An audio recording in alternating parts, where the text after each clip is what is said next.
Hey, what's going on, guys? It's me, Greg Marshall, and today I wanted to talk to you about how to have successful marketing campaigns and what you need to be doing in order to think about the mindset that you have to have in order for these campaigns to succeed. So, one of the things that you want to think about is defining who that audience is, and you want to be very clear with who that audience is, but also who that audience is not. Now, something that gets people really confused with what they should be doing is when they're thinking about defining the audience, they get sometimes overly caught up in how old are they, where do they work, and things like that, versus what is that target audience aspiring to do. So when you're talking about how to speak to a specific audience, you have to be thinking about what message is going to resonate with a very particular individual. So think about someone who, let's call it real estate.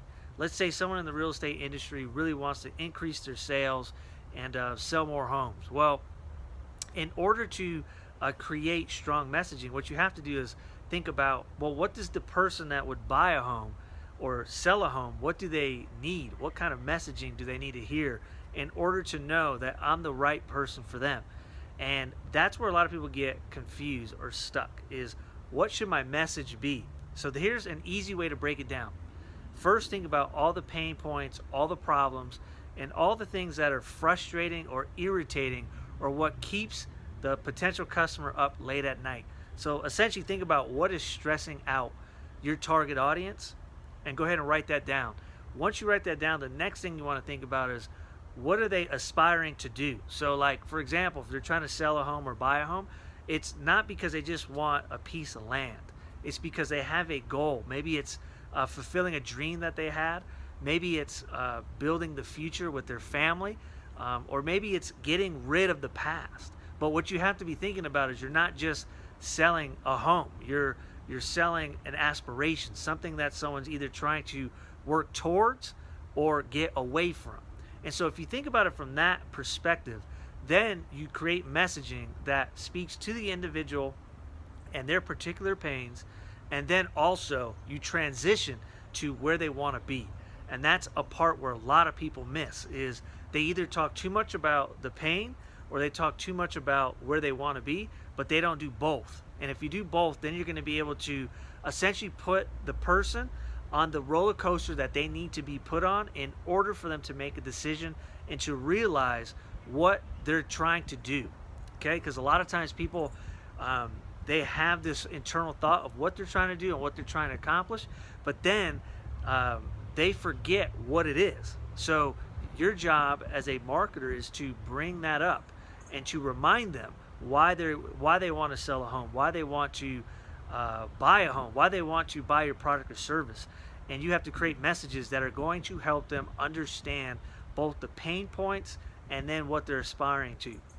If you focus on your marketing like that first, and you focus on the messaging and who you're trying to target through messaging, because that's the key. It's the messaging. It's not just the age, because we could all agree that everyone that's 35 years old or 50 years old or 21 years old, they're not the same. They all have different interests. They all have different careers, jobs, goals, pain points, and aspirations. So if that's the case, you don't want to necessarily create your messaging just on black and white demographics. You want to base your marketing message based off of aspiration and pain points. So that, to me, is the correct way to think about how to identify your target market. Identify them by the messaging. Identify them by their pain and their aspirations, and then create everything that you do around that. And if you do that, you will start to see that you have more successful marketing campaigns, because now you're actually speaking the language of your target audience versus speaking German when the audience speaks English. We could all agree that that would be very difficult to communicate to an audience if we're speaking in the wrong language. And that's what a lot of marketers and people that are trying to market their businesses are doing. They're speaking the wrong language. They're not connecting with the audience, and it's because they haven't taken the time to put themselves in their audience's shoes and know what are the struggles, the pain points, and what are the aspirations.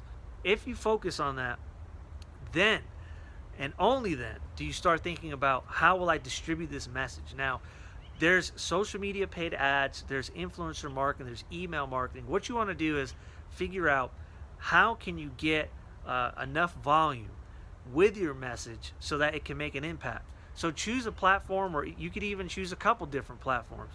But then what you want to do is make sure that the messaging is matching up to the right target audience. And then you want to make sure that you have calls to action. So something that I like to use when I'm doing marketing campaigns is a framework of introduction, content, call to action. If you do that, you will have more success, because where people get stuck is when they're making their marketing campaigns, they're either introducing themselves, or they're trying to close too quick, or they're only giving content, and there's no strategy there. So use the framework of intro, content, call to action. If you do that each time and you practice it day in and day out, you'll become better at it, whether it's through video, whether that's through text, email, or audio. So focus on how you will distribute your message after you create the right message. And then once you create the right message, focus on what is the correct call to action. So is the call to action to purchase something today? Is the call to action to sign up for your email list, or is it to follow you? Whatever that is, your job is to determine what your call to action is going to be, and think mostly about long-term calls to action. So something that will benefit the customer and you for the long term, not just an immediate gratification. Okay, so you want to focus on what is the long-term strategy, how do I make a call to action that supports the long-term strategy. And so then once you have the right audience with the right messaging, with the right call to action, then you will be able to have much more successful marketing campaigns. Now, a side note is when you're doing marketing, you have to think about pushing the limits of your comfort zone when it comes to asking your audience to do something. So what you don't want to do is basically not take enough action. And this is where people also get stuck, is they go, well, I sent an email, nothing happened, or I made a video and nothing happened. And the common phrase that people use is, I don't want to bug people. I don't want to annoy people and get in there, make them be upset with me.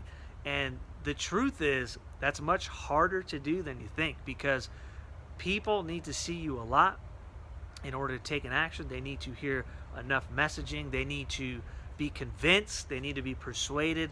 And that's not going to happen just through one point of contact. Think about your day-to-day relationships. Those relationships don't exist if you just call your wife or your husband once a year or once a quarter. That's not how it works.